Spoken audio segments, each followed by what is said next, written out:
Kickapoo Golden Arrow Band has their first competition of the year next week, and they are working as hard as they can on their first workshop day of the season. Our workshop day is basically just an extended rehearsal where we can really dedicate time and focus energy towards a longer scale of a rehearsal. So instead of only having 10 or 15 minutes to do fundamental visual things, we can spend an hour. And then sometimes we would only have 10 or 15 minutes to focus on this musical moment. Well, we can take a more extended approach to all of our musical moments. The third part of their show, titled Darkness Falls, is their main focus today, with them needing to get it clean enough for professional competition.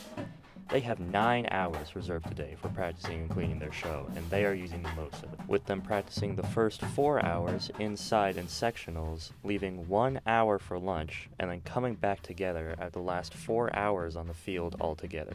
They're practicing to put on a show, so mark your calendars for September 28th to root for our band.